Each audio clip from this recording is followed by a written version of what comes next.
13ஆம் அதிகாரத்தின் தொடர்ச்சி, 14ஆம் அதிகாரம், அப்புறம் 15ஆம் அதிகாரம். இந்த பக்கம் வந்தாலே இந்த பக்கம் வந்தாலே எனக்கு ஆண்டவருக்கு எனக்கு சண்டை வந்துடும். சண்டை நான் கோச்சிப்பேன். என்ன ஆண்டவரே திரும்பி திரும்பி இதில் பேசுறீங்க, இதில் பேசுறதுக்கு எனக்கு இன்னும் ஒன்றுமே இல்லை, எல்லாத்தையும் பேசிட்டேன். அவ்வளோ மெசேஜ் இதில் கொடுத்துருக்கு. இந்த 13, 14, 15 நிறைய செய்தி நீங்கள் கேட்டீங்க, நிறைய அண்டர்லைன் பண்ணி எனக்கு கோடு போடுறதுக்கு இடமே கிடையாது. அந்த அளவுக்கு கொடுத்துருக்குறேன் இந்த பகுதியில் மட்டும்.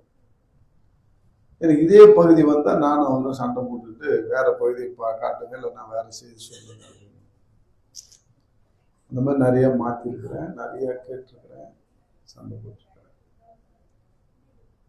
ஆனால் இன்றைக்கு அதே மனநிலையில தான் நான் இந்த பகுதியை ஆண்டவர் காமிச்சோடனே அப்படியே சலிச்சுக்கிட்டு, என்ன ஆண்டவர் இதே காட்டுறீங்க, இதில் தான் எல்லாம் கொடுத்தாச்சு, இப்போ என்ன கொடுக்கறதுக்கு இருக்குது, எனக்கு மண்டை காஞ்சி போச்சு, எனக்கு மசாலா இல்லை, இதில் கொடுக்கறதுக்கு இனிமேல் எனக்கிட்ட சரக்கு கிடையாது, எல்லாமே கொடுத்துட்டுன்னு எல்லாமே நீங்கள் சொல்லி கொடுத்துட்டீங்க அப்படின்னு சொல்லி நான் கேட்கும்போது என்னுடைய பார்வையை 34வது வசனத்துக்குள்ளாக கொண்டு சென்றார். மத்தேயு லூக்கா 13:34 படிக்கிறேன். எருசலேமே எருசலேமே, தீர்க்க தரிசிகளை கொலை செய்து உன்னிடத்தில் அனுப்பப்பட்டவர்களை கல்லெறிகிறவர்களே, கோழி தன் குஞ்சுகளை சிறகு எத்தனை தரமோ உன் பிள்ளைகளை கூட்டி சேர்த்து கொள்ள மனதாயிருந்தே உங்களுக்கும் மனதில்லாமல் போயிற்று. இந்த வசனம் எல்லாருக்கும் தெரிஞ்சதுதான். இதுல சில சமயத்துல நம்ம லீவ் நோன்லயே செய்தி கொடுத்துருக்கோம். கோழி தன் குஞ்சுகளை, இந்த பாட்டு வேற பாடி இருக்கோம், தெரியுமில்ல? அந்த பாட்டு யாருக்கெல்லாம் தெரியும்? கோழி பாடுங்க இருந்துச்சு. கோழி தன் குஞ்சுகளை, கோழி தன் குஞ்சுகளை கூட்டி சேர்த்து போல தந்த ரட்சகர் கூவி அழைக்கிறாரு, ஜீவன் தந்த ரட்சகர் சொல்லாமல் ஜல்தியாய் ஓடி வந்து சாக்குவோக்கு காக்கும் சட்டைகளின் கீழ் கண்டடைவாய் ரட்சிப்பு, சட்டைகளின் கீழ் கண்டடைவாய் ரட்சிப்பு. கோழி தன் குஞ்சுகளை கூட்டி சேர்ப்பது போல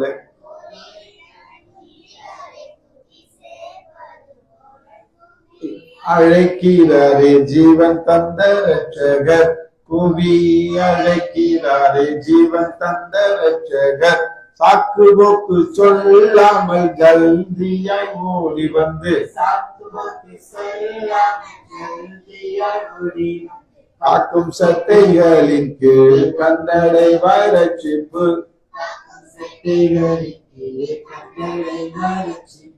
இது அன்பால இது 30 வருஷத்துக்கு முன்னாடி நான் எல்கேஜி படிக்கும் போது.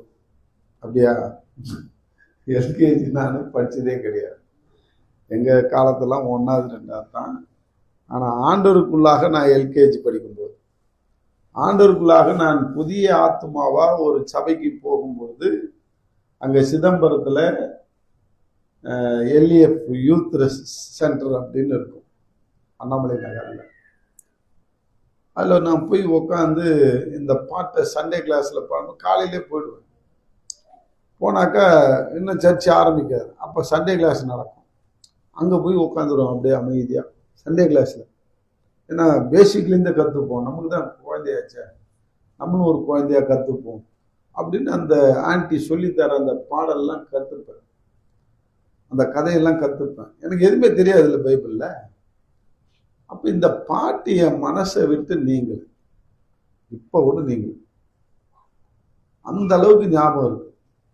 நானே மறந்து கேஸ், ஆனால் இந்த பாட்டு மட்டும் என்ன செய்யல, மறக்கவே இல்லை. அது பசுமத்தாணி போல என்னுடைய எழுதியத்தில் இந்த பாட்டை வச்செல்லாம் இந்த செய்தி கொடுத்துருக்கேன். அதுவரை இன்னைக்கு நான் என்ன செய்தி கொடுக்க, இதுல போயிட்டு கவனத்தை செலுத்துறீங்களே அப்படின்னு கேட்கும்போது ஆண்டவர் அழகா அதை கட்டம் போட்டு வச்சுக்கிறியா அதை படி அப்படின்னாரு. என்னன்னா, உன் பிள்ளைகளை கூட்டி சேர்த்து கொள்ள மனதாயிருந்தேன், உங்களுக்கும் மனதில்லாமல் போயிற்று. அதை நான் என் பைபிள்ல கட்டம் போட்டு வச்சிருக்கேன். அப்ப இதுல என்ன செய்தி கொடுக்க போறீங்க, இதுல இருந்து நிறைய கொடுத்துட்டீங்களா அப்படின்னு கேட்டேன். அங்க உன் பிள்ளைகளை கூட்டி சேர்க்க மனதுள்ளவனாயிருந்தேன், உங்களை கூட்டி சேர்க்கன்னு சொல்லலைன்னா நல்லா புரிஞ்சுக்கோ அப்படின்னாரு. ஏதோ ஒரு சத்தியத்தை ஆண்டவர் கூறுவதற்காக அவஸ்தைப்படுறாரு என்கிட்ட. காலையில நானும் அவரும் போராடிட்டு இருக்கிறோம். நான் இதை ரிஜெக்ட் பண்றேன், அவர் இல்லை இதை படி அப்படின்றார். இங்க நான் என்ன எழுதி இருக்கிறேன்னு கொஞ்சம் கவனிச்சு பாரு அப்படின்னா, உன் பிள்ளைகளை கூட்டி சேர்த்து கொள்ள மனதாயிருந்தேன், உங்களை இல்லை. எருசலேமே எருசலேமே நீ யாரை பார்த்து சொன்ன சொல்லுங்க? பண்ருட்டி ஜனமே பண்ருட்டி ஜனமே யாரு? யாரு? நீ நான் உட்கார்ந்து இருக்கிற அத்தனை பேர் தான் பண்ருட்டி ஜனங்களே பண்ருட்டி ஜனங்களே அப்படின்னாக்கா யாரை பொருத்தும், யாருக்கு பொருந்தும் அது? ஹலோ, அங்க ரோட்ல போறவனுக்கா, பஸ் ஸ்டாண்ட்ல இருக்கிறவனுக்கா, யாருக்கு? கேட்கிறவங்களுக்கு தான் பொருந்தும். அப்ப நீ நான் யாரு? லண்டன் பிள்ளைங்க இல்ல, யாரு? பண்ருட்டி பிள்ளைங்க தான். அப்ப அதே போல எருசலேமே எருசலேமே என்ன, யாரை பார்த்து நான் கூப்பிட்டேன்? மக்களை பார்த்து தான் கூப்பிட்டேன். ஆனா கூப்பிட்டுட்டு நான் சொன்ன வார்த்தையை கொஞ்சம் கவனிச்சு பாருன்னா, உங்களெல்லாம் கூட்டி சேர்க்க நான் மனசா இருந்தா உங்களுக்கு மனசு இல்லைன்னு நான் சொல்லல. அப்படியே போட்டிருக்கு. என்னன்னு போட்டிருக்கு? உன் பிள்ளைகளை கூட்டி சேர்த்து கொள்ள மனதாக இருந்தேன். அப்படின்னா என்ன? இங்க யாருக்கெல்லாம் கல்யாணம் ஆகி பிள்ளைங்க இருக்குது? கை தூக்குங்க. யாருக்கெல்லாம் கல்யாணம் ஆக போகுது அவங்க கை தூக்குங்க. அல்ல, நீங்க எல்லாம் பொடிசெல்லாம் தூக்கலாம். உங்களுக்கு எல்லாம் கல்யாணம் ஆகாதா? வளர்ந்தீங்கன்னா கல்யாணம் பண்ணி தான் ஆகணும், புள்ள பெத்து தான் ஆகணும். எல்லா பொடிசுங்களும் சரி, எல்லா வாலிபர்லையும் சரி. அப்ப கல்யாணம் ஆக போறவங்க, கல்யாணம் ஆனவங்க, பிள்ளைய பெற்றவங்களுக்கு ஆண்டவர் சொல்ற ஒரு செய்தி என்னன்னா, உன் பிள்ளைகளை கூட்டி சேர்க்க நான் ஆசையா இருந்தேன், பிள்ளைகளுக்கோ அப்படியா போட்டிருக்கு? பிள்ளைகளை கூட்டி சேர்க்க ஆசையா இருந்தேன், பிள்ளைகளுக்கோ மனசு இல்ல. நான் என்ன செய்வேன்? என் பிள்ளையாச்சு நீயாச்சு அப்படின்றதுக்கா? உங்களுக்கோன்றாரு. யாருக்கு? இங்க டபால்னு மாத்திட்டாரு, பிளேட்டை மாத்திட்டாரு. உன் பிள்ளைகளை கூட்டி சேர்க்க ஆசையா இருந்தேன்னு சொன்னவரு, உன் பிள்ளைகளுக்கு ஆசை இல்ல அப்படின்னு தானே சொல்லியிருக்கணும். அப்படி சொல்லல. என்ன சொன்னாரு? உங்களுக்கும் மனதில்லாத இருந்தது. அடிச்சாரு ஒரு செவில்ல 4 அரைப்பட்ட மாதிரி இருந்தது.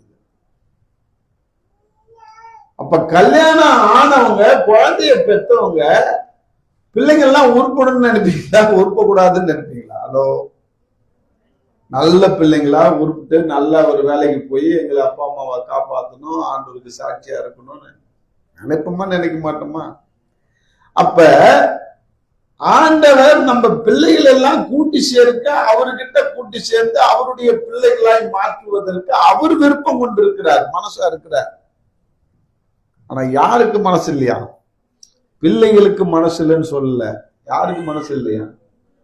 பிள்ளையை பெற்ற பெற்றோராகிய உங்களுக்கு மனசு இல்லையா? என்ன சொல்ல வர்றாரு? உனக்கு மனசு வந்துச்சுன்னா உன் பிள்ளைகளை நான் கூட்டி சேர்த்துப்பேன். முதல் யாருக்கு மனசு வரணுமா சொல்லுங்க? ஒருத்தவங்களை பார்த்து அடுத்தவங்களை பார்த்து சொல்லுங்க.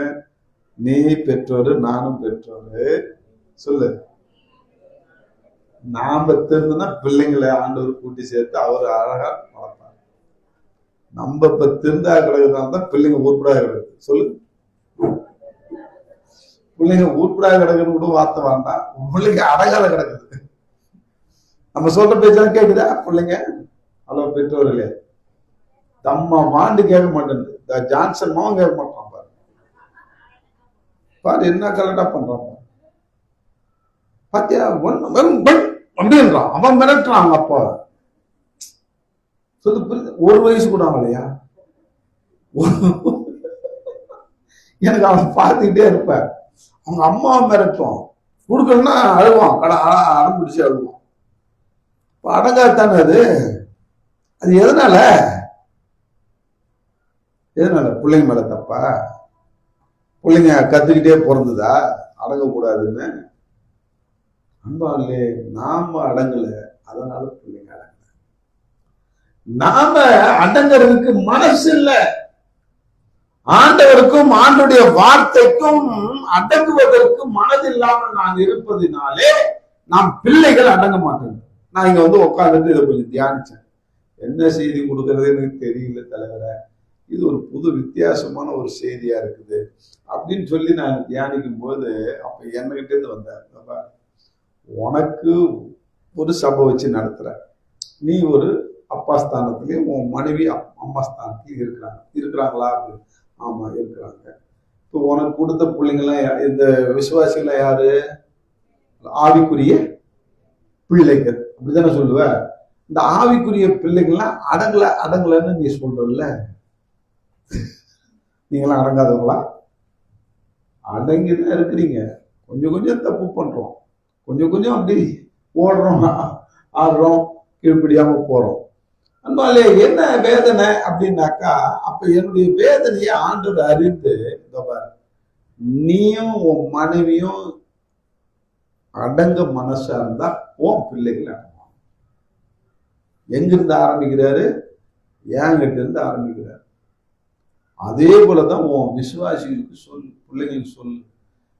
உன் கல்யாணம் ஆனவங்க, குழந்தைய பெற்றவங்க, அவங்களுக்கு அடங்க மனசா இருந்தாக்கா நான் அவங்க பிள்ளைகளை கூட்டி சேர்ப்பேன், பிள்ளைகளின் பிள்ளைகளையும் என்ன செய்வேன்?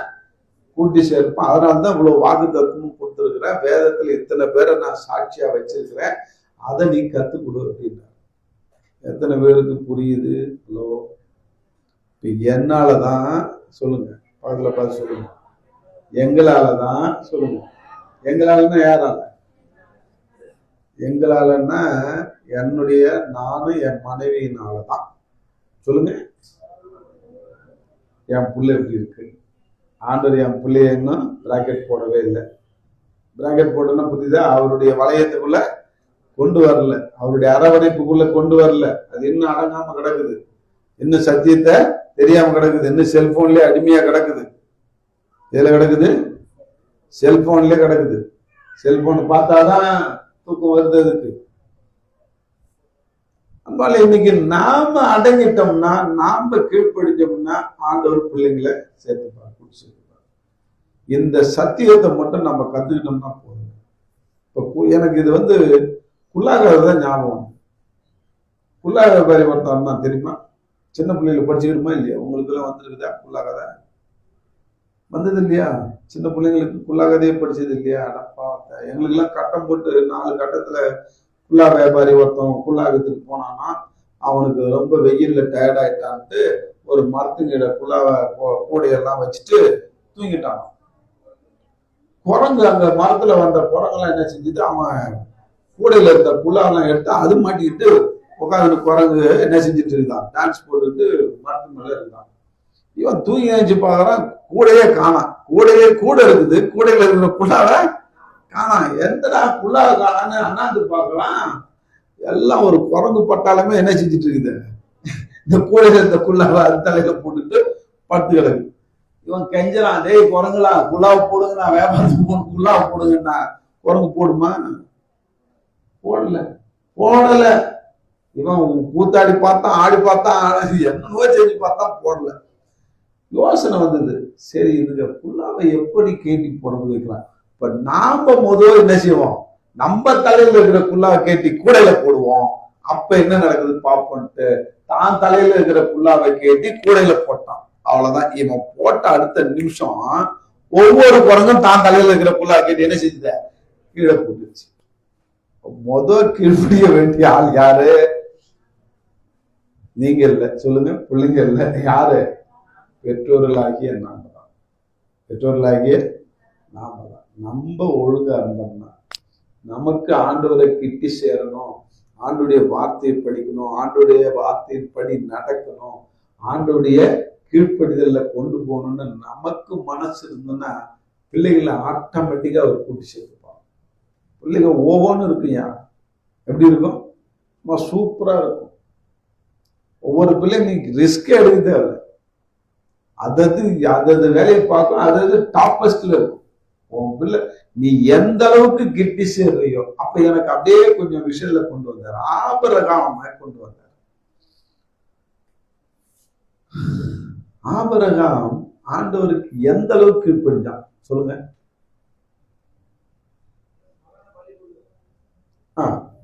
தன்னுடைய ஒரே பேரான குமாரனை பலியிடுறான்னு சொன்னார். அப்படியே கீழ்ப்படிஞ்சான். செத்தாலும் பரவாயில்ல, ஆண்டவர் கேட்டாரு கொடுத்துருவோம். அந்த கீழ்ப்படிதல் ஒண்ணு அவன்கிட்ட. அடுத்தது, தான் தாய் தகப்பனை விட்டு வெளியில வாடா, உனக்கு நான் ஒரு தேசத்தை காமிக்கிறேன், அங்க போ, நீ வெளியில வா அப்படின்ற. அந்தராசியா வெளியில வந்தான். அந்தராசினா என்ன அர்த்தம்? ஒண்ணுமே இல்லாம எங்க போறன்னு தெரியாம ஏதோ ஒரு குரல் கேக்குது, அது தேவனுடைய குரல் மட்டும் தெரியுது. கல்லு மண்ணு பேசல, அப்பா அம்மா வணங்கின கல்லு மண்ணு பேசல. இப்ப நம்மகிட்ட ஒரு குரல் வந்து நம்ம கிட்ட பேசுது, நான் தான் உண்மையான தெய்வம்னு சொல்லுது, நீ புறப்பட்டு வா, நீ வா, வெளியில வா, உங்க தாய் தகப்பா வணங்கினதெல்லாம் விட்டுட்டு என் பின்னாடி வா அப்படின்னு உடனே கீழ்ப்படிந்து அவன் போற இடம் தெரியாம போனான் என்று. அந்த கீழ்ப்படிதலை ஆண்டவர் பார்க்கிறார். திரும்பி அவனுடைய கீழ்ப்படிதலை டெஸ்ட் பண்றார். ஒரு குழந்தைய கொடுத்துட்டு இந்த குழந்தைய எனக்கு பலி செலுத்துவியான்ற, செலுத்துறேன்னு சொல்லி பள்ளிப்பீடத்துல வச்சு கத்தி என்ன செஞ்சான், ஓங்கி வெட்ட போயிட்டான். ஆண்டவர் ஓடுகிறாரு, ஆபிரகாமே ஆபிரகாமே நிறுத்து நிறுத்து நிறுத்து நிறுத்து, நீ எனக்கு அப்படியே 100% கீழ்ப்படியணும்னு தெரிஞ்சிச்சு, பரவாயில்ல, இந்த பிள்ளைய விட்டுரு, இந்த பாரு ஆட்டு குட்டி கிடக்குது பாரு, அதை எடுத்து வெட்டு அப்படின்னு பள்ளி கொடுத்துட்டார். அப்ப இதனுடைய ஆசீர்வாதம் யார் யார் சுதந்திரித்தா? ஈசாக்கு சுதந்திரித்தான். ஆமேன்னு சொல்லுங்க. சுதந்திரிச்சானா இல்லையா? அவன் செஞ்சதெல்லாம் வாச்சுது, டாப்பஸ்ட் மேல மாத்தினார். அவன் பயங்கர ஆசீர்வாதத்தை பார்த்தான். இப்ப பாரு, ஆபிரகாம் ஆண்டவருடைய வார்த்தைக்கு கீழ்ப்படிந்து அவரை கிட்டி சேர்ந்து மனதா இருந்ததுனால ஆண்டவர் அவன் பிள்ளையை கூட்டி சேர்த்து அவனை அளவில்லாமல் ஆசீர்வதித்தார். உன் பிள்ளையும் என் பிள்ளையும் அளவில்லாம ஆசீர்வதிக்கணும். இப்ப நீ நான் என்ன செய்யணும் சொல்லுங்க? நாம கிட்டி சேர்ற அந்த மனசுல குறைவுபட்டவர்களா இருக்கிறோம் பாரு, அதெல்லாம் கொஞ்சம் சரி பண்ணிட்டு இனி ஆண்டவரே கதின்னு கடந்தோம்னா பிள்ளைங்க எப்படி இருக்கும்? ஆட்டோமேட்டிக்கா வளரியா. அதுங்களை பார்த்து நீ சொல்லலாம், அடங்கல, ஐயோ எனக்கு புள்ளிக்காய் ஜோம் பண்ணுங்க அப்படின்னு சொல்லி ரிப்போர்ட்டே பண்ண தேவை. என் புள்ள ஓடுறான், ஓடியாடுறான், வீட்டுல உட்கார மாட்டான், படிக்க மாட்டான், அதை செய்ய மாட்டான், இதை செய்ய மாட்டான்னு குறையே நீ சொல்ல தேவை. பிள்ளைங்களை அடிக்கவும் தேவையில்லை, பிள்ளைங்களை அடிக்கவே தேவையில்லை. அதுங்களை ஆண்டவர் அரவணைச்சு கொண்டாருனாலே அதுக்கு எப்படி வளரும்? சும்மா ராஜா விட்டு கண்ணுக்குட்டி மாதிரி வளரும். என்ன மாதிரி வளரும்? இந்த டெக்னிக்கல் தெரியாத நம்ம என்ன செய்யறோம்? பிள்ளைங்கிட்ட போராடிட்டு இருக்கோம். படிக்கல வச்சு வாங்குவேன் போல. யார்கிட்ட போராடிட்டு இருக்கிறோம்? தம்மோத்துக்கிட்ட போராடிட்டு. அது நமக்கு சவால் கொடுக்குது, நமக்கு ஸ்டெப் கொடுக்குது. அது 1 வயசு குழந்தை உனக்கு ஸ்டெப் கொடுக்குது, அதுக்கு என்ன தெரியுது? ஒன்னும் தெரியுது. பிறந்து 1 வயசு தான் ஆகுது, உனக்கு ஸ்டெப் அடிக்கிறானா? உங்க அம்மா உங்க ஒய்ஃபுக்கு அடிக்கிறானா? எல்லாருக்கும் அடிக்கிறான். நான் தமாஷு சொல்ல, உண்மையை தானே சொல்றேன். ஹலோ, நடந்ததே இல்லையா? அப்ப யோசிச்சு பாருங்க. நம்ம ஆண்டவனுக்கு அல்வா கொடுக்கறதுனால நம்ம புள்ள நமக்கு என்ன செய்யறான்? அல்வா கொடுக்குறான். அதான் ஓப்பனா பேசணும்னா, நாம ஆண்டவருக்கு அல்வா கொடுக்குறோம், அவருக்கு ஸ்டெப் அடிக்கிறோம், ஏன் நமக்கு அடிக்கிறான்? இப்பயும் உணர்றது இல்லை. என்ன செய்யறோம்? அப்பயும் நம்ம உணர்றது கிடையாது. நம்ம பாட்டு நம்ம போக்குக்கே போயிட்டு இருக்கிறோம், அவன் பாட்டு அவன் போக்கு போறான், கடைசியில முட்டின்னு இருக்கும். என் புள்ள சரியில்லை, என் புள்ள இப்படி ஆயிடுச்சு, என் புள்ள இப்படி படிக்கல, என் பிள்ளைக்கு அறிவில்லை, என் புள்ள இப்படி ஆயிடுச்சு, நான் என்னவோ எதிர்பார்த்தேன். புலம்புறதுலாம் விட்டுது. கல்யாணம் கட்டிட்டு புள்ள பேக்க போற உங்களுக்கு தான் இந்த செய்தி. ஆமே, புரியுதா புரியலையா? நீ ஒழுங்கா ஆண்டவரை கெட்டி சேர்த்தா உனக்கு உருப்படியான புள்ள பார்ப்போம். இல்லைன்னா நேத்து ஆகஸ்ட் 15 அன்னைக்கு இந்த கிராம மிஷினரி இயக்கத்தின் சார்பாக இயேசு விடுவிக்கிறார் சார்பாக திருச்சியில ஒரு பெரிய மாநாடு நடந்தது. கிட்டத்தட்ட 85,000 பேர் வந்தாங்க. 1,00,000 பேர் அவங்க டார்கெட். வாலிபர்கள் ரொம்ப நல்லா இருந்தது, சிறப்பா இருந்தது. நம்ம வருஷம் வருஷம் போவோம், இந்த வருஷம் நம்ம போக முடியல. ஆனா நான் உட்காந்து இதுல பார்த்தேன், லைவ்ல போட்டதை நான் பார்த்தேன். அப்ப இந்த வாலிபர்கள் இன்னைக்கு எந்த அளவுக்கு இன்னைக்கு அடிமைப்பட்டு கிடக்குறாங்க. இன்னைக்கு நம்ம குழந்தைக்கு எப்ப என்ன ஆபத்து வரும்னே தெரியாம நம்ம இருக்கிறோம். பள்ளிக்கூடத்துக்கு அனுப்புறோம். என்ன மாதிரி நண்பர்கள் அங்க இருக்கிறாங்க, என்ன மாதிரி நடக்கும், என்ன மாதிரி விஷயத்த நம்ம பிள்ளைங்க கற்றுக்கொள்ளுன்றது தெரியாம நமக்கு மடியில நெருப்பு கட்டிட்டு இருக்கோம். உண்மையா இல்லையா? எத்தனையோ பேரண்ட்ஸ் இன்னைக்கு சென்னையில இருந்தாலும், நகரத்துல இருந்தாலும் சரி, கிராமத்துல இருந்தாலும் சரி, இன்னைக்கு எல்லாம் நெருப்ப கட்டிட்டு போறாங்க இருக்கிறாங்க. ஏன்னா என்ன நடக்குன்னே தெரியல. அவ்வளோ பிசாசுடைய கிரியைகள் அப்படி நடக்குது. நல்லா ஏன்னா இது கடைசி காலம். நல்லா புரிஞ்சுங்க. நீங்க நல்ல பெற்றோர்களா இருந்தாலும் சரி, சின்ன பிள்ளைகளா இருந்தாலும் சரி, வாலிபர்களா இருந்தாலும் நல்ல கவனத்துல கொள்ளுங்க ஒரு காரியத்தை. என்னன்னா இவங்க தம்பி இங்க படிச்சான், ஒரு காரியத்துக்காக நம்ம செபிக்கணும். என்னன்னு சொல்லுங்க பார்ப்போம். உங்களுக்கு மைண்ட் வேலை செய்தா பார்ப்போம். எதுக்கோ ஒண்ணு ஜெபிச்சான், 2 பாயிண்ட் தான் ஜெபிச்சான். அது கூட உங்களுக்கு தெரியப்ப ஒரு வசனத்தை படிச்சுட்டு ஜெபிச்சான், ஜெபிக்க சொன்னான். அதுக்கு யார் ஜெபிச்சது? கடைசி நாட்களில் யோவேல் 2 சத்தமா சொல்லு, 2ஆம் அதிகாரம் 28வது வசனம் படிங்க பார்ப்போம். யோவேல் 2:28.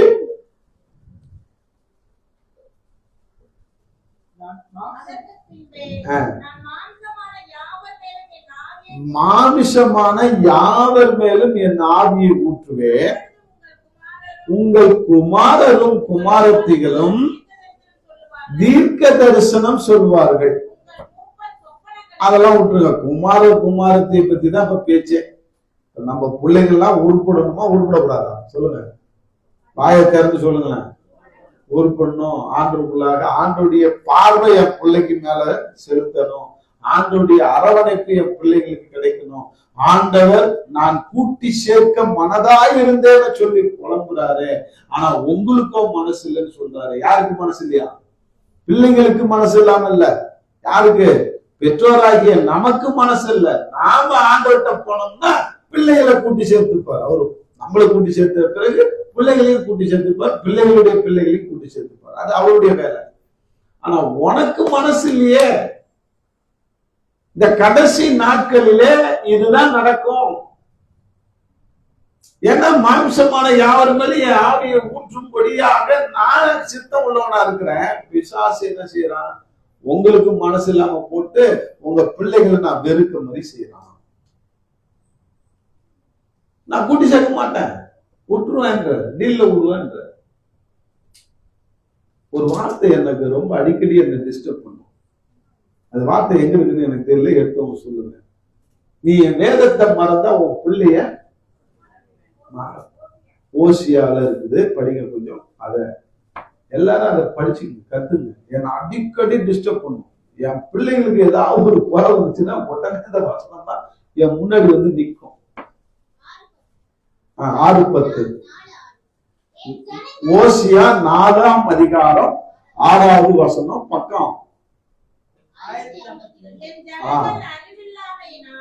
என் ஜனங்கள் அறிவு இல்லாமையினால் சங்காரம் ஆகிறாள். இன்னைக்கு வீணா போறாங்க. நல்லா புரிஞ்சுங்க. இன்னைக்கு ஏன் இந்த சொசைட்டி இந்த கடைசி காலத்துல இன்னைக்கு ஏன் வீணா போயிட்டு இருக்கிறோம்?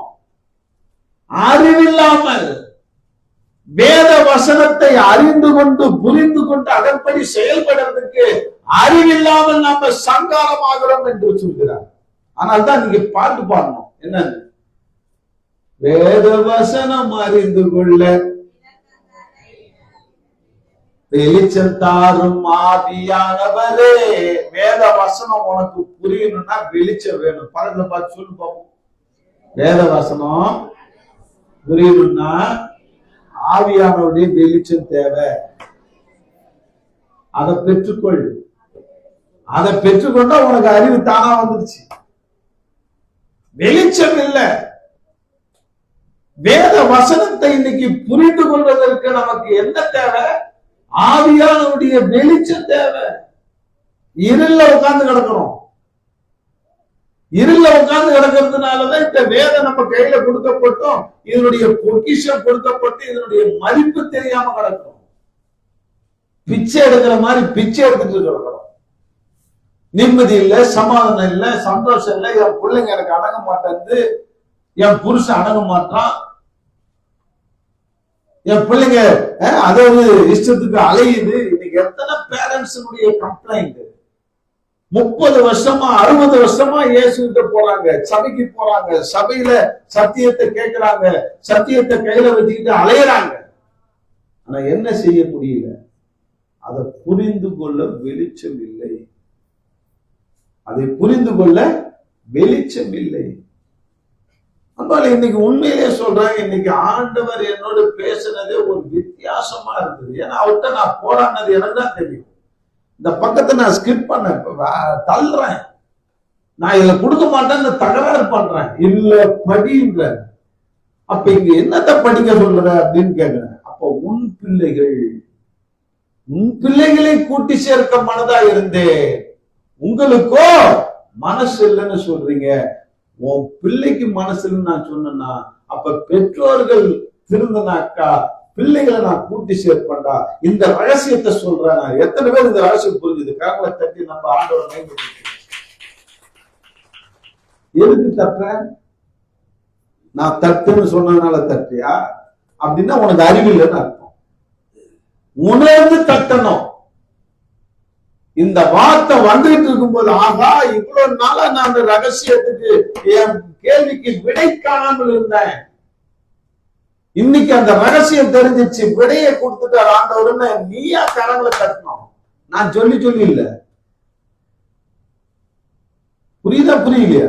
நான் பேசிட்டு இருக்கும் போதே உனக்குள்ள ஆவியானவர் கிரியை செய்யணும். நீ என்ன செய்யணும்? உற்சாகத்துல உழைச்சல ஆவில நிரம்பி கரங்களை தட்டணும். அதுதான் கிறிஸ்தவம். உனக்கு அறிவு இருக்குன்னு அர்த்தம். கரங்களை தட்டுவோம் அப்படின்னு குழந்தா போடுற மாதிரி இது. இதை நான் எதிர்பார்க்கல, இதை நான் விரும்பல. அதான் நான் சொல்ல மாட்டேன் கரங்களை தட்டுங்க, அல்லேலூயா சொல்லுங்கன்னு. நான் இந்த வார்த்தையை நான் யூஸ் பண்ணாததுக்கு காரணம் என்னன்னா, உனக்கு அறிவு வரணும். வேத வசனத்தை புரிந்து கொண்டனே நீ உற்சாகத்துல கரங்களை தட்டணும். ஆஹா, ஏன்னா இப்ப நான் கேட்கிறப்ப கேஷுவலா வரேன்.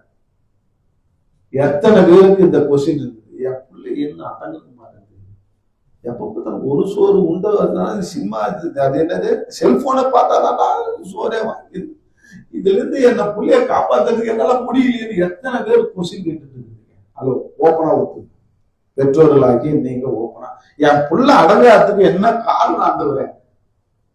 ஓப்பனா ஒத்து.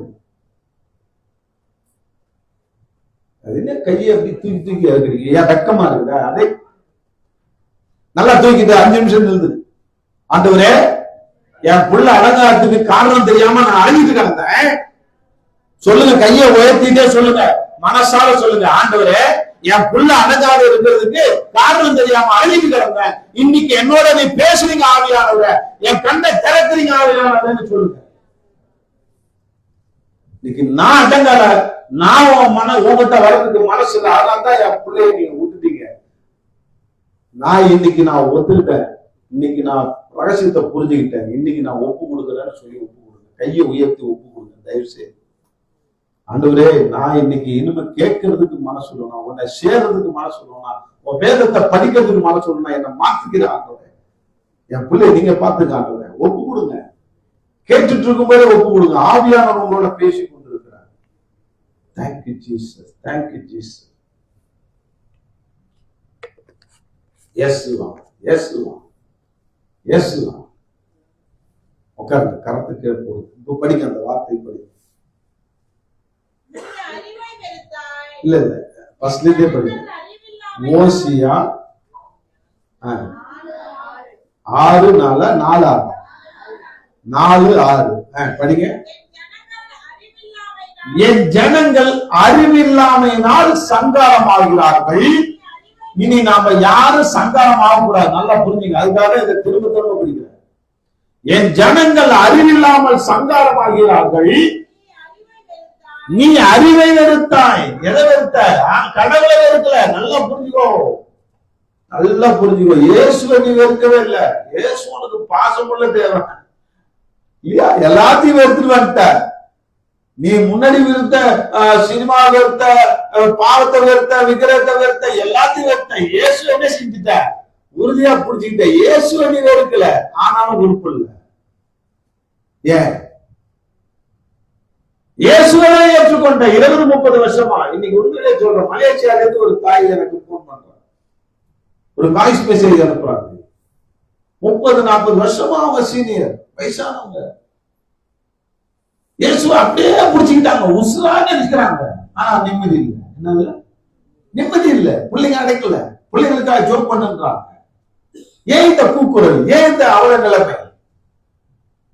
நீ இயேசுவை மறக்கவில்லை. நல்லா படிங்க, அந்த வார்த்தையை படிங்க. அறிவில்லாமையினால் சங்காரமாகிறார்கள். எதை வெறுத்தியா?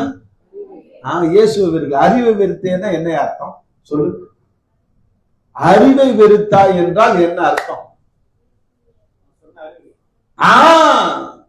இயேசு சொன்ன அறிவுரைகளை வெறுத்தாய். அதுதான் சொல்றேன். இன்னொரு இடத்துல நீங்க சொன்னீங்கன்னாக்கா, இயேசுவை அறிகிற அறிவை வெறுத்தாய். சொல்லுங்க.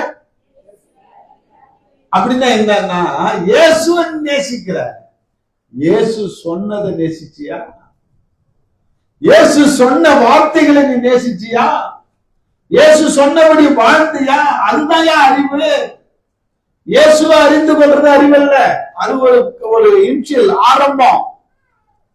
ஆனா முடிவு என்ன? இயேசு சொன்னதை அறிந்து கொண்டு அதை கையால புடிச்சுக்கிட்டு அதன்படி வாழறதாயா அறிவு.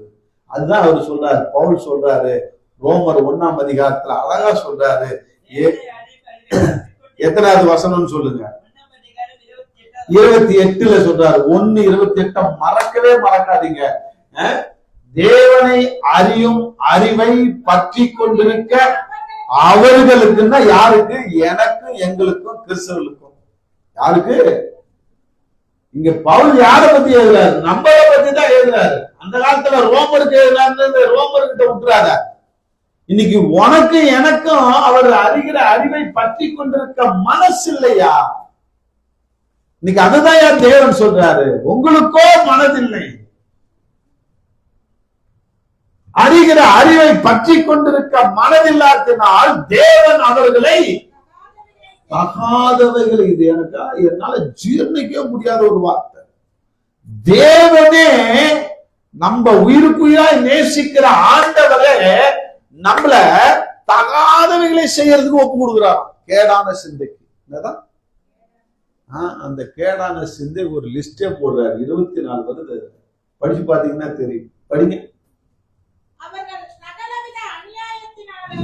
1 அநியாயத்தினாலும், 2 நல்ல கட்டம் போடு படி, வேசித்தனத்தினாலும், 2 துரோகத்தினாலும், 3 பொருளாசையினாலும், 4 கோபத்தினாலும் நிறையப்பட்டு. அதெல்லாம் விட்டுருங்க, இடையில இருக்கிற வார்த்தையில விட்டுருங்க. 5 பொறாமையினாலும், 6 கொலையினாலும், 7 வாக்குவாதத்தினாலும், 9 வஞ்சகத்தினாலும், 10 வன்மத்தினாலும், 11 புறம் கூறுகிறலுமாய், 12 அவதூறு பண்ணுகிறலுமாய், 13 தேவ பகைஞர்களுமாய், 14 துராகிருதம் பண்ணுகிறலுமாய், 15 அகந்தை உள்ளவர்களுமாய், 16 வீம்புக்காரருமாய், 17 பொல்லாதவர்களை யோசித்து பிணைக்கிறலுமாய். 18 நல்ல அண்டர்லைன் பண்ணிக்கோ, பெற்றோருக்கு கீழ்ப்படியாதவர்களுமாய். 19 உணர்வில்லாதவர்களுமாய். 20 உடன்படிக்கை மீறுகளுமாய். 21 சுபாவ அன்பில்லாதவர்களுமாய். இணங்காத 22 இணங்காதவர்களுமாய். 23 இரக்கம் இல்லாதவர்களுமாய் இருக்கிறார்கள். எத்தனை மொத்தம் வருது? அப்பா, இந்த கேடான சிந்தை 23ல உனக்கும் எனக்கும் என் பிள்ளைக்கும் உன் பிள்ளைக்கும் எத்தனை பொருந்துயா? கொஞ்சம் யோசிச்சு பாரு. உனக்கு எத்தனை பொருந்தும்? எல்லாம் பொருந்தும். 5 பொருந்தும், 10 பொருந்தும், 23 பொருந்தும். எல்லாமே எனக்கு மேட்ச் ஆகுது ஆண்டவரே. அப்படின்னா என்ன அர்த்தம்? எங்கேயோ மிஸ் பண்றோம். என்னத்தை மிஸ் பண்றோம்? தேவனை அறியும் அறிவை பற்றி கொண்டிருக்க என்ன இல்ல, செல்போனை பற்றி கொண்டிருக்க மனசு இருக்கு. சினிமாவை சீரியலை பற்றி கொண்டிருக்க மனசு இருக்கு. 7 மணி ஆச்சுன்னா உனக்கு ஆட்டோமேட்டிக்கா உனக்கு எடுத்துக்கும். உன் கண் அரிக்கும், உன் மூளை அரிக்கும், உன் கால் அரிக்கும், உன் கை அரிக்கும். ஆட்டோமேட்டிக்கா ரிமோட்டுக்கு போவோம். ஐயோ 7 மணி ஆயிடுச்சு, அந்த டிவியை போடு. அது என்னது? 4 பேரு ஹலோ, அப்படியே நல்ல பொண்ணு மாதிரி இருப்பீங்க. உங்க வீட்டுல நாடகமே பார்த்தது இல்லை, சீரியலே பார்த்தது இல்ல. பாரு, சீரியல் பேர் எல்லாம் சொல்லுங்க, கொஞ்சம் லேட்டஸ்டா. எனக்கு அந்த காலத்துல சித்தி இந்த சீரியல் தான் என் மனசுல இருக்கு. சித்தி சீரியல் அவ்வளவு அடிமைப்படுத்தி வச்சிருந்தது எல்லாரையும். சித்தின்னு ஒரு சீரியல் வந்தது அந்த காலத்துல. என் ஃப்ரெண்டு அவன் சாட்சியா சொல்றான், பெருமையான சேர்த்து சொல்றான். என்கிட்ட நேற்று சித்தி சீரியல் பாக்குறதுக்கு நான் திருவண்ணாமலைக்கு போயிட்டு இருந்தேன்னா, இது அவன் பெங்களூர் போறான். பண்டூர்ல இருந்து பெங்களூரு கார்ல போறான். என் ஃப்ரெண்டு திருவண்ணாமலை வந்த உடனே 7 மணி ஆயிடுச்சான். எத்தனை மணி ஆயிடுச்சான்? திருவண்ணாமலையில காரை நிறுத்துன்னு சொல்லிட்டு ஒரு லாட்ஜில போய் ரூமை போட்டு சித்தி சீரியலை பாக்குறதுக்காக 1/2 மணி நேரம் அங்க வெயிட் பண்றேன்.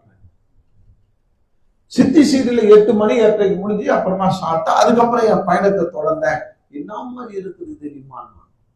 அந்த அளவுக்கு உனக்கு பைத்தியம். ரூம் போட்டு பாக்குற அளவுக்கு பைத்தியம் முடிச்சிட்டு பாத்தியா? சொல்லு, புரியுது? அந்த காலத்துல, இந்த காலத்துல நீ யூடியூப் இருக்குது, அது இருக்குது, இது இருக்குது, கையில தான் கொள்ளிக்கதை வச்சுட்டே தெரியுமா? சித்தி சீரியல் அங்க டிவில பார்க்காட்டல ஏழை பார்க்கலாம். அதுலயே பாத்துக்கலாம். நீ வேலை செஞ்சுக்கிட்டே பாத்துக்கலாம். அடுப்பாங்கல வச்சுட்டு சீரியல் பாக்குறவங்க எத்தனையோ கிறிஸ்துவ அன்புள்ள தாய்மார்கள் இருக்கிறாங்க இல்லையா? எங்க வீட்லயே இருக்கிறாங்க. நீ என்ன அத்தை வீட்டுல சொல்றியா? எங்க அம்மாவே பாக்குது, எங்க ஆத்தாலே பாக்குது. ஓ, அப்புறம் ஏன் புள்ள அடங்கும்? சொல்லுங்க பாப்போம். எதையோ பற்றி கொண்டிருக்கிறையா இந்த கடைசி காலத்துல? எதை பற்றி கொண்டிருக்க மனசில்லை? தேவனை, கிறிஸ்துவை அறிகிற அறிவை பற்றி கொண்டிருக்க மனசில்லை. அது என்ன? அதை அறிகிற அறிவு. இயேசு யாரு, எப்படிப்பட்டவர், அவருடைய லைஃப் ஸ்டைல் என்ன, அவர் என்ன முன்மாறி வைத்து போனாரு, என்ன நமக்கு சொல்லிட்டு போனாரு, இதுதான் அறிவு. இதை பற்றி கொண்டு படிங்க, திரும்பி படிங்க அத வார்த்தைய. புரியுதா புரியலையா? அந்த வார்த்தைக்கு அறிவு. எதையோ பற்றி கொண்டிருக்கிறோம். எதை பற்றி கொண்டிருக்கணும்?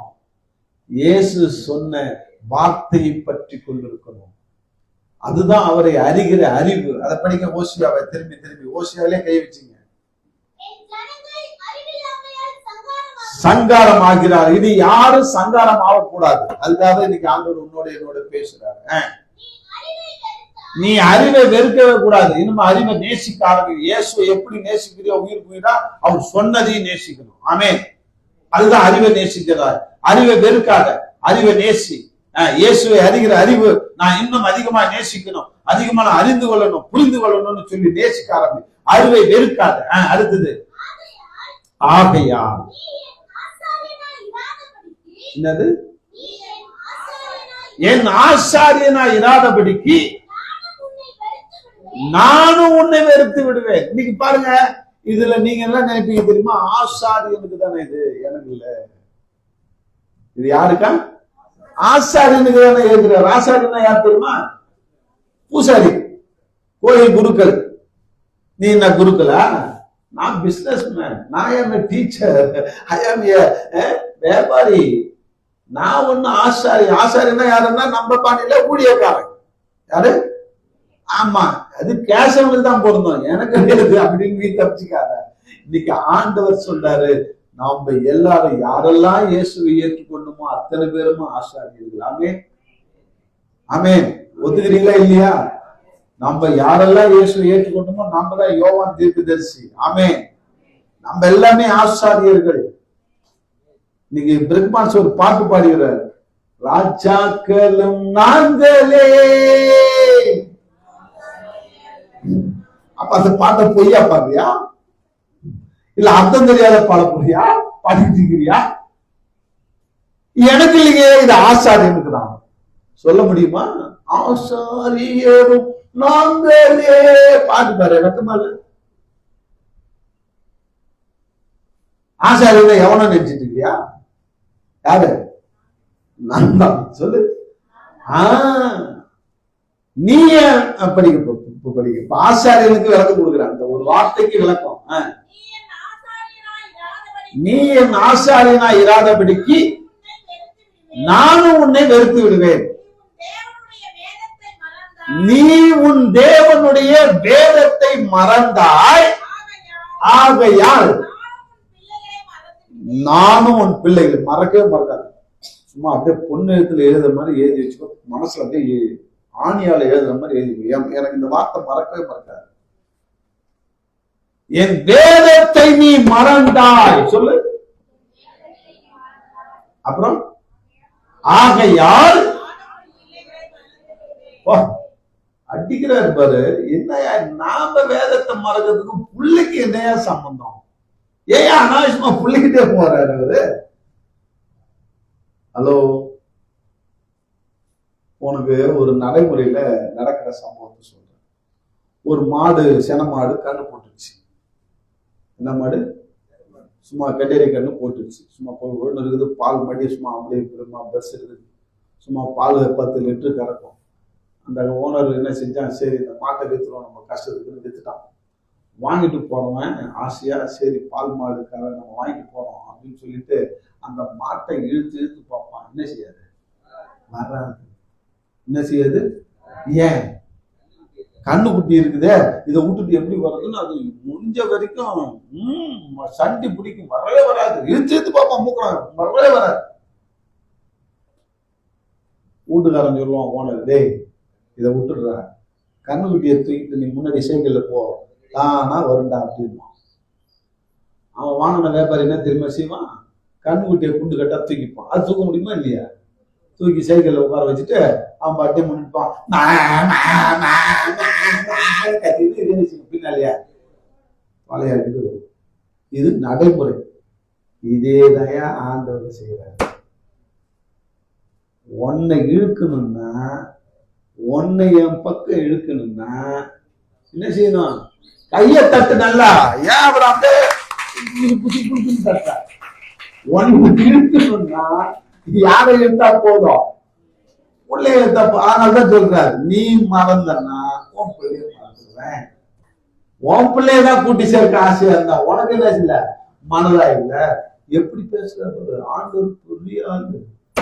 நான் அதுதான் சொல்லுவேன், பயங்கரமான ஆள் தலைவர். உன்னை இழுக்கணும்னு நினைச்சிட்டாருன்னா யார பிராக்கெட் போட்டுருவாரு? பிள்ளைய பிராக்கெட் போட்டுருவாரு. Be careful.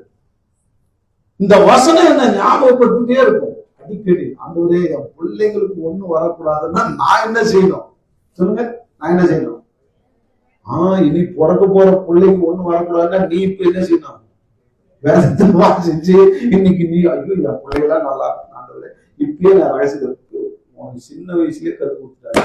இல்ல வாலிபர், கல்யாணம் ஆகாத வாலிபர் இருக்கிறாங்க, இவங்களாம் பாக்கியம். நீங்க ஏன் கல்யாணம் ஆகாத கேட்குங்க வாலிபர் இருங்க. ஒரு ஆளு 2 ஆளு தூக்குறீங்க. எல்லாம் வாலிபர் இல்லையா? குழந்தையா? அப்பா பால் குடிக்கிறியா? அடியா தூக்கு இருக்காரு. இல்ல வயசு வந்தவங்க தூக்கு, ஏய் தூக்கு நீ.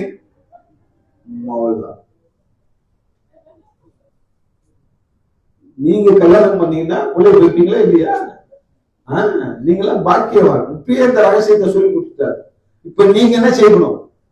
இந்த வாலிப வயசுலேருந்தே வேதத்தை வாசிக்க வாசிக்க வாசிக்க அவரோட அறிவை வளர வளர வளர உங்க பிள்ளைங்கள்லாம் என்ன பிரைட்டா இருக்கும். ஆமே ஆமே. உன்னோட அறிவேலியா இருக்கும். ஆசைதானே நம்ம பிள்ளைங்க நம்மளோட அறிவேலியா இருக்கும். புரியுதா? ஆண்டவருக்குள்ள வர்றதே எதுக்குயா?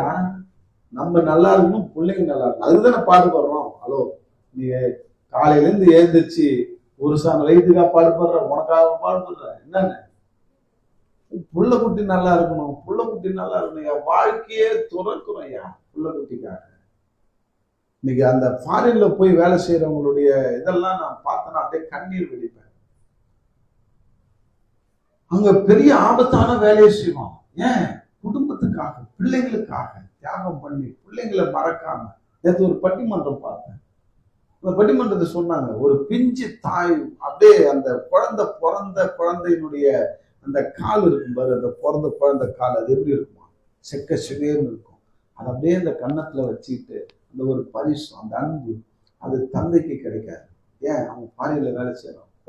பிறந்த உடனே அந்த குழந்தைய மூஞ்ச பார்த்துட்டு பாரிக்கு போயிட்டான். அவன் 3 வருஷம் சேர்ந்து வரான். இந்த அம்மா ஏர்போர்ட்ல பாரு டேடி வராரு, இவர் தான் அவன் டேடின்னு சொல்லிட்டான். 3 வருஷமா அவன் உழைத்த உழைப்பு யாருக்காக? பிள்ளைகளுக்காக.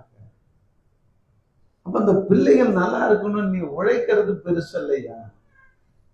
நீ ஓடா தேயறது பெருசு இல்ல. பிள்ளைகளுக்காக நீ செய்ய வேண்டிய தியாகம் என்ன தெரியுமா? ஆண்டவரை கிட்டி சேரு. ஆண்டவரை கிட்டி சேரக்க உனக்கு மனசு இருந்ததுன்னா உன் பிள்ளைகள் கொழுத்த கன்றுகளை போல் வளர்வார்கள். ஆமே. அல்லேலூயா. அந்த அறிவு நமக்கு இல்லை. உழைக்கிறோம், போய் ஓடா தேயிறோம்.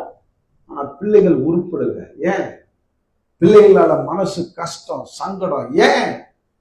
இந்த பேசிக் காரியத்தை நம்ம கோட்டை விட்டுட்டோம். இந்த பேசிக் காரியத்தை கோட்டை விட்டுட்டோம். ஆண்டவரை கிட்டி சேர மனசு கிடையாது. எதையோ மனசு இருக்கு. வியாபாரம், வேலை, அது இதுன்னு ஓடிக்கிட்டே இருக்கிறோம். ஆண்டவருக்கு கொடுக்க வேண்டிய நேரத்தை கொடுக்கிறது கிடையாது. ஆண்டவருக்கு கொடுக்க வேண்டிய அந்த வேத வாசிப்பு கிடையாது. அதுதான் சொல்றார், நீ வேதத்தை மறந்தாய், நான் உன் பிள்ளைகளை மறந்தேன். ஆனா உன் பிள்ளையை கூட்டி சேர்க்க நான் மனசாதான் இருந்தேன். உன் பிள்ளைகளை நான் கொழுத்த கன்றுகளை போல நான் வளரணும்னு தான் ஆசையா இருந்தேன். ஆனா உனக்கு ஆசை இல்லையா? யாருக்கு ஆசை இல்லை?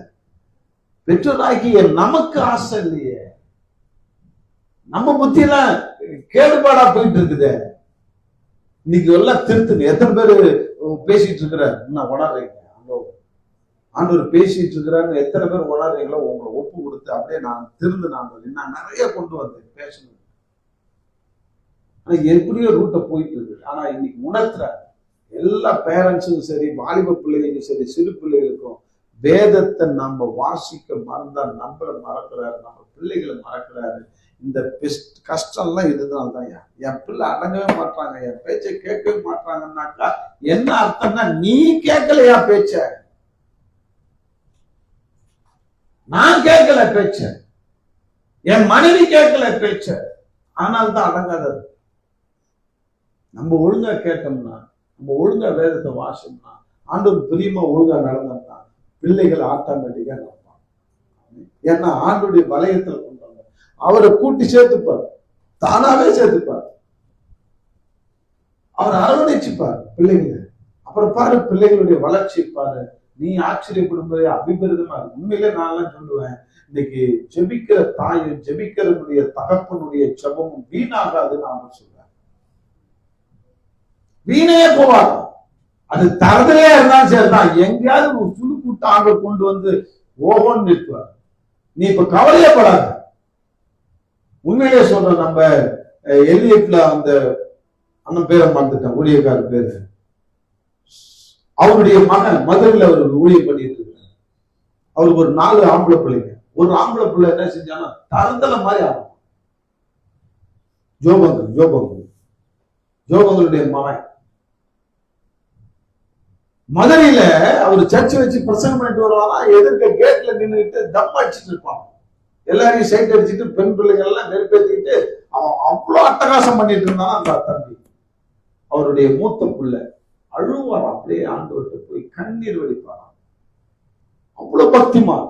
அவருடைய பக்தி எல்லாம் கேள்விப்பட நம்மள ஓட நிற்க முடியாது. அவ்வளவு மணிக்கணக்காக வேதத்தை வாசிப்பார், மணிக்கணக்காக முழங்கால் நிற்பார், மணிக்கணக்காக ஆண்டுடைய சமூகத்துல நேரத்தை செலவு பண்ண முடியாது. ஆனா அவர் பிள்ளையை பிசாசு பிடித்து ஆட்டிக்கிட்டு இருந்தான். ஆனா ஆண்டு விட்டுருவாரா? இன்னைக்கு ஒரு பெரிய ஊழியக்காரியா பெங்களூர்ல கரங்களை தட்டுமா அழுதுகிட்டே சாட்சி சொல்லுவார். என் அப்பாவுக்கு நான் இவ்வளோ சங்கடப்படுத்தினேன், எங்க அப்பா இவ்வளோ தொந்தரவுப்படுத்தினேன், எங்க அப்பாவுக்கு அவமானத்தை கொடுத்தேன். ஆனா ஒரு நாள் என்னை ஆண்டவர் சந்தித்தா. ஆண்டவர் விடமாட்டாருயா, விடமாட்டாரு. இந்த இந்த பிரச்சனையே வேண்டாம், நம்ம சரண்டர் ஆயிடும். என்னது எனக்கு என்னன்னாக்கா அடி வாங்கிட்டு நம்ம ஆண்டவர்கிட்ட வரணுமா? நான் கேட்பேன் எல்லாருக்கும், சுருக்கு வாங்கிட்டு தான் வருவியா? ஹலோ, சுருக்கு வாங்கினாதான் வருவியா? சுருக்கே வாங்காம வாய. ஏன் அந்த வழி? அந்த வழி இன்னைக்கு நம்ம எப்படியாக இருக்கிறோம் கொஞ்சம் யோசிச்சு பாருங்க. இன்னைக்கு கொண்டு வந்த செய்தி நான் சொல்லிடுறேன். 128வது சங்கீதம் 3வது வசனத்தை படிக்கிறேன்.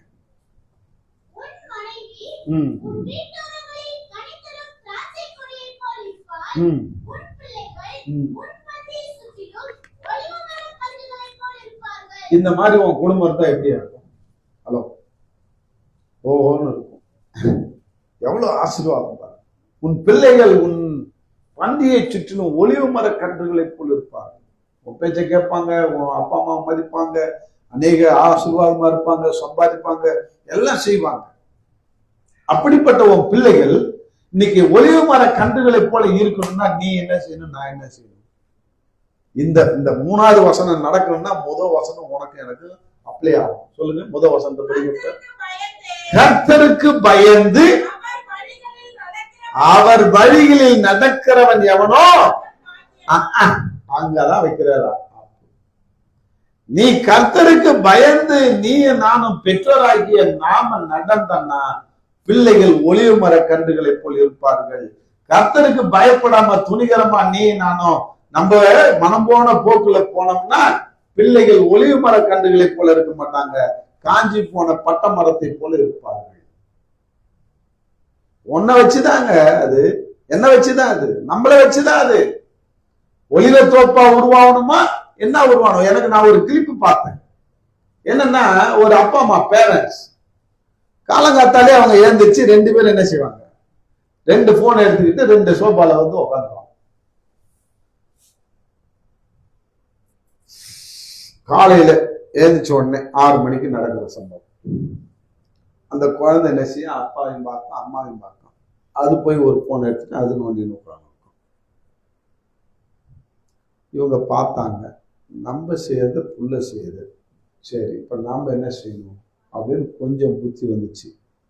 காலையில எழுந்த உடனே மறுநாள் அவங்க அப்பா வந்து அவர் ஒரு பைபிள் எடுத்துட்டு உட்காந்துட்டார், அம்மா ஒரு பைபிள் எடுத்துட்டு உட்காந்துச்சு.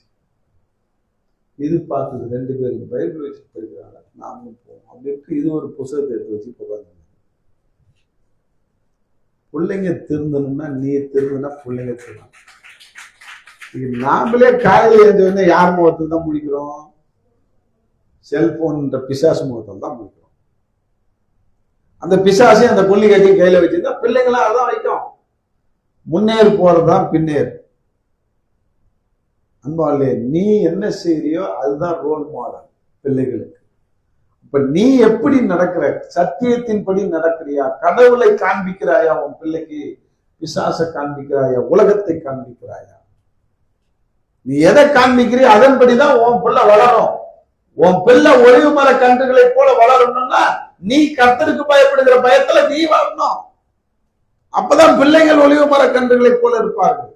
இன்னைக்கு உண்மையிலே எனக்கு தெரிஞ்ச ஒரு குடும்பம் இருக்கு. டாக்டர் ஜெய்சிங்னு பேரு, அவர் MS சர்ஜன், ஸ்டான்லி மெடிக்கல் காலேஜில் HOD இருந்தார், தலைமை மருத்துவரா இருந்தார் அந்த டிபார்ட்மெண்ட். அவரு ரொம்ப சிம்பிள் மேன். அவர் சாகிற வரைக்கும் 10 ரூபாய் சில்பர் தான் போட்டிருந்தார். ரொம்ப எளிமையான மனுஷன், கோவப்படாத மனுஷன். அவங்க மனைவிய டியர்ன்னு தான் கூப்பிடுவாரு. வாடி போடி ஏண்டிங்க அப்படின்னு கூட கூப்பிட மாட்டாங்க. டியர் அப்படியே ரொம்ப மென்மையா. அவங்களும் பதிலுக்கு ஓகே டியர் அப்படின்னு என்ன அப்படின்ன மாட்டாங்க. அவங்க கல்யாணம் ஆனதுல இருந்து அவர் சாகர வரைக்கும், அவர் வயசாகி செத்தாரு, 70-80 வயசுல செத்தாரு. அந்த சாவு அன்னைக்கு அந்த அம்மா, அந்த மகள், 2 மகள் தான். ஒரு மகள் சாட்சி சொன்னாங்க பாருங்க, நல்லா தேம்பி தேம்பி அழுத. அந்த மகள் சொல்லுது, எங்க அப்பா அம்மா சண்டை போட்டு நாங்க பார்த்ததே இல்லைங்க. சண்டை போட்டு கோமா பேசியே பார்த்தது இல்லை, மூஞ்சிய சுழிச்சு பார்த்தது இல்லை, ஹாஷா பேசி நாங்க பார்த்தது இல்லை. ரொம்ப அன்பா நடப்பாரு எங்க அப்பா எங்க அம்மா. அப்ப நாங்க எங்க அம்மாவும் எங்க அப்பாவை ரொம்ப மரியாதையா நடத்துவாங்க. இப்ப நாங்க அதை கத்துக்கிட்டோம். எங்க குடும்பத்துல நாங்க சண்டை போடாம வாழணும், என் பிள்ளைகள் கத்துக்கொள்ளணும். அப்ப பாருங்க, பெற்றோருடைய காரியம் யாருக்கு வருது? பிள்ளைகளுக்கு வருது பழக்கமா. பிள்ளைகளுடைய காரியம் யாருக்கு வருது? அதனுடைய பேர பிள்ளைகளுக்கு வருது. அப்ப இவருடைய ஆசீர்வாதம் பிள்ளைகளையும் பேர பிள்ளைகளையும் என்ன செய்யுது? கண்டினியூ பண்ணுதா இல்லையா? அப்ப கர்த்தருக்கு பயந்து ஒரு மனுஷன் நடக்கிறான்னா பிள்ளைகளையும் பிள்ளைகளையும் ஆசீர்வதிப்பார். ஆமே, அதுதான் நம்ம தேவை. பிள்ளையை மட்டும் ஆசீர்வதிக்க மாட்டார், பிள்ளைகளுடைய பிள்ளைகளும் சாட்சியா வாழும், பிள்ளைகளுடைய பிள்ளைகளும் ஒளிவு மர தோப்பால் வாழும். இன்னைக்கு யார் கையில இருக்கு? பெற்றோர் ஆகிய நம்ம கையில இருக்கு.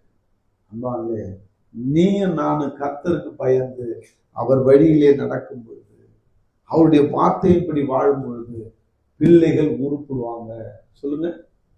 இல்லைன்னா அது அந்த பந்தம் இல்லாததான் வளரும். ஐயோ என் பிள்ளை இப்படி போயிடுச்சு, ஐயோ என் பிள்ளை கெட்ட பிள்ளையா போயிடுச்சு, ஐயோ என் பிள்ளை இப்படி மாறிச்ச, புலம்பவே புலம்பாது. நீ திருந்த நீ ஆண்டவருக்கு நேரா நடக்க நடக்க உன் பிள்ளைகளை ஆட்டோமேட்டிக்கா ஆண்டவர் கொண்டு வருவார். ஆட்டோமேட்டிக்கா நீ கவலையே பட தேவை. அதுக்கு எத்தனையோ சாட்சிகள் இருக்கு.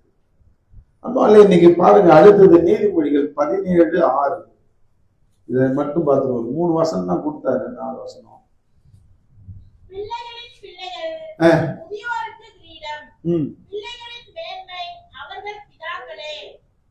நல்லா போறீங்க, அந்த கிரீடத்தை ஒட்டுங்க. பிள்ளைகள் கிரீடம், அது முதியோருக்கு. நல்ல இன்னொரு வாட்டி படிங்க. என்ன அர்த்தம்? என்ன அர்த்தம் புரியுது? பிள்ளைகளுடைய மேன்மையா இருக்கணும்னா அந்த மேன்மைக்கு பேசிக் காரணம் யாரு? நீங்க தான், பிதாக்கள் தான். பிள்ளைகள் கீழ்மையா இருக்கிறாங்க, தாழ்மையா இருக்கிறாங்க, பிள்ளைங்க சரியில்லாம இருக்கிறாங்கன்னா நீ பேஸ் சரியில்லைன்னு அர்த்தம். பேஸ் சரியில்லை, அடிப்படை சரியில்லை, அஸ்திபாரம் சரியில்லை. அஸ்திபாரமாக்கிய நாம ஆண்டவருக்கு சீர் பொருந்தி ஆண்டவர்கிட்ட கிட்டி சேர்ந்து நாம மனசா இருந்தோம்னா பிள்ளைகளுடைய மேன்மையை நீ காண்பாய். அததான் சொல்றாரு. இதெல்லாம் எல்லாம் வேத வசனத்தினுடைய ரகசியங்களை நாம அறியணும்னா, புரியணும்னா இன்னைக்கு உட்கார்ந்து வேத வெளிச்சத்தை டார்ச் அடிச்சு படி. ஆண்டவரே, எனக்கு நாங்க மரம் மண்ட எனக்கு ஏறாது. இந்த பிள்ளைகளுடைய மேன்மை பிதாக்களே. அதுக்கு என்ன அர்த்தம்? ஒரே வரியில எல்லாத்தையும் கொண்டு வந்துட்டாரா? ஹோல் மெசேஜும். ஹலோ, இன்னைக்கு புரியுதா புரியலையா? இன்னைக்கு 1 மணி நேரம் செய்தியை எந்த இடத்துல கொண்டு வந்துட்டாரு? பிள்ளைகளுடைய மேன்மையா இருக்கணும்னா அதுக்கு காரணம் யாரு? பிதாக்கள் தான். பிள்ளைகளை குறை சொல்லி பிரயோஜனமே இல்லை. பிள்ளைகளை நீங்க எல்லாம் நல்லா போய் உங்க அப்பா அம்மா கிட்ட சொல்லுங்க இந்த செய்தியை. நாங்க உறுப்புனா நீ உறுப்பிடு சொல்லு. என்ன குறை சொல்லிட்டு இருக்காத, ஐயே இப்படி இருக்குது அப்படி இருக்கு என்ன குறை சொல்லாத. நீ போய் ஆண்டவர்கிட்ட முழங்கால் படிக்கிட்டு நாங்க ஆண்டவர் எங்களுக்கு மேன்மையா வைப்பாரு சொல்லு. நான் எங்க அப்பாட்ட நானே சொன்னேன், நீ செஞ்ச பாவத்தை தான் நாங்க இப்படி கிடக்குறோம், நீ ஒழுங்கா ஆண்டவர்கிட்ட கிட்ட சேர்ந்தா நாங்க உருப்பிடுவோம்னு. அவர் ஒழுங்கா உண்மையிலேயே ஆண்டவர்கிட்ட மனம் திரும்பி மன்னிப்பு கேட்டு ஆண்டவர்கிட்ட எல்லாத்தையும் அறிக்கிட்டாரு. 1 மனைவிக்கு 2 மனைவி கட்டினது தப்புன்னு உணர்ந்தாரு. எங்க பெரியமாட்ட போய் மன்னிப்பு கேட்டாரு. தம் அடிக்கிறது தண்ணி அடிக்கிறது நிறுத்தினாரு. 83வது வயசுல மனம் திரும்பினாரியா. 80வது வயசுல 83 வயசு வரைக்கும் அழகா ஆண்டவருக்கு பிரியமா இருந்தார். முதலா வந்து உட்காருவாரு. 9 மணிக்கு சர்ச்சுன்னா 8:55 வந்து உட்காருவார் சர்ச்சில். நீ நான் எப்படி இருக்கிறோம்? ஹலோ, சர்ச்சு 9 மணினாக்கா 12 மணிக்கு முடிகிற நேரில் டாக்குனாச்சு போறதுதான் இருக்கு. ஆமே காணிக்கப்பட்டு ரைட். ஆமே ஏன் 9 மணிக்கு வந்தா? ஐயோ வீட்டுல வேலை கிளம்புறதுக்கு. ஒரு நாள் சர்ச்சுக்கு வந்து 9 மணிக்கு உட்கார்றதுக்கு உனக்கு அவ்வளோ வேலை வீட்டுல. ஆண்டவர் உனக்கு எப்படி ஆசிரிப்பாரு சொல்லு? மனசு இல்லை. இதெல்லாம் மனசு வச்சா என்ன உண்டியா? 7 மணிக்கு ஏந்திரிச்சு நம்ம எல்லா வேலையும் செஞ்சுட்டு சோறாக்கிட்டு 8 மணிக்கெல்லாம் பஸ்ஸை பிடிச்சிட்டு 9 மணிக்கெல்லாம் அங்க போய் கத்துட்டு ஜபத்துல உட்காரணும்னு மனசு வச்சா அது நடக்கும். இல்ல, மனசு இல்ல. அதுதான் மனசு இல்லை. இது உனக்கு மனசு இல்லைன்னு ஆண்டவர் சொல்றாருன்னா எல்லா காரியத்தையும் தான் நான் சொல்லுவேன். ஆலயத்துக்கு வர்றதுல இருந்து, செருப்பு போடுறதுல இருந்து, உள்ள நுழையறதுல இருந்து, உட்கார்றதுல இருந்து, ஆண்டுடைய வார்த்தையை கேட்கறதுல இருந்து, திரும்பி செருப்பு போட்டு வீட்டுக்கு போய் ஜெபம் பண்றதுல இருந்து எல்லாத்துலயும் மனசு வரணும். நீ என்ன செய்யற? போவோம். ஒரு அம்மா சொல்லிச்சா, நம்ம சர்ச்சில் தான் ஒரு அம்மா சொல்லிட்டேன், பாஸ்டர் 12 மணிக்கு தான் வராரு, நீ போய் உட்காந்து போறியா அப்படின்னு. இது நல்லா இருக்குல்ல? பாஸ்டர் பக்கத்து வீடு. நான் 9 மணில 8:45 வந்து உட்கார தயார். நீ தயாரா? என்ன பார்க்காத. நான் பக்கத்து வீட்டுல நீங்க செய்யறதெல்லாம் கேட்டுன்னு தான் நான் இருக்கிறேன். ஆனா உட்காரணும். நான் இல்லைன்னு சொல்லல. உட்காரணும். பாஸ்டமாவும் 8:45 வரணும். அப்பதான் என் பிள்ளைங்க நீங்க வருவீங்க இல்லையா? இதுதான் எனக்கு கற்றுக் கொடுக்குறாரு. எங்களுக்கு மனசு இல்ல. 12 மணிக்கு வரதான் அது எக்ஸாம் எடுத்துட்டு பாஸ்டே 12 மணிக்கு தான் வராரு. சும்மா இருக்கு. நீ என்ன போய் என்ன செய்ய சொல்றோம்? ஆமா, விளங்கிடுமா? அன்பாலே இன்னைக்கு என்ன எப்படியாக இருக்கிறோம்? மனசு எதெல்லாம் இருக்குது எல்லாத்தையும் A to Z பாக்குறாரு. உன் மனசு எப்படி இருக்கு? எனக்காக தியாகம் பண்றியா? எனக்காக அர்ப்பணிக்கிறியா? எனக்காக ஜெபிக்கிறியா? எனக்காக வேதம் வாசிக்கிறியா? எனக்காக உன் வேலையை செய்றியா? எனக்காக ஆண்டவர் அதை தான் பார்க்கிறார். ஆனாதான் சொன்னார் பவுல், எதை செய்தாலும், புசித்தாலும், குடித்தாலும், தண்ணி குடிச்சாலும், குடித்தாலும் சாராயத்தில் இல்ல, குடித்தாலும்னா தண்ணி குடிச்சாலும், நான் சாப்பிட்டாலும் அது யாருக்கு மகிமைக்கு என்று செய்யறேன்? தேவனுடைய மகிமைக்கு என்று செய்யறேன். அதை கத்துப்போம். அதுதான் மனசு. இந்த ஒரே வரியில சொல்லிட்டாரா, பிள்ளையினுடைய மேன்மை யார்கிட்ட இருக்கு? இதாக்கிட்ட. உனக்கு என்ன வேணும்? அந்த அந்த மனசு வரும். அடுத்து சொல்றாரு மத்திய 27:25. மத்திய 27:25 என்ன சொல்றாரு பாருங்க.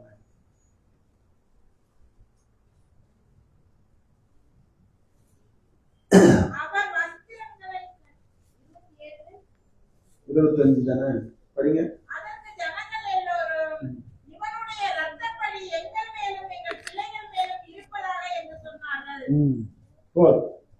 இது ஒரு பெற்றோர்கள்